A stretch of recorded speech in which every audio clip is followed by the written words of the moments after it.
Una sesta edizione speciale, la 2 giorni di Rara Pianta in programma sabato e domenica al Giardino Parolini di Bassano, è infatti la prima da quando è iniziata l'attività di recupero che intende riportare all'antico splendore il polmone verde ideato da Alberto Parolini nel XIX secolo.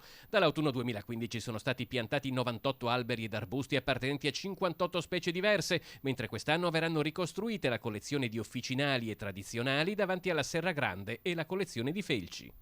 Che cosa vedranno i bassanesi e chi arriva da fuori Bassano sabato e domenica ai Giardini Parolini?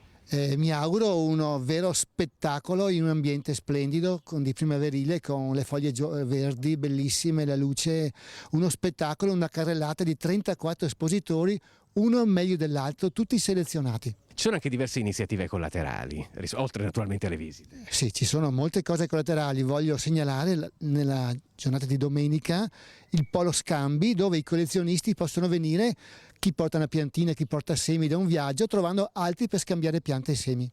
Ci saranno anche visite guidate, mini corsi per aspiranti pollici verdi, fino alla danza e la musica in giardino, e ancora all'atelier d'arte. Una ventina di pittori dipingeranno in plein air sul modello degli impressionisti, in un fine settimana arricchito dalla partecipazione del Museo di Trento e dell'Orto Botanico di Padova. Domenica alle 16 il momento culminante con la cerimonia di riconsegna del giardino alla città. Una riconsegna alla quale hanno concorso in tanti.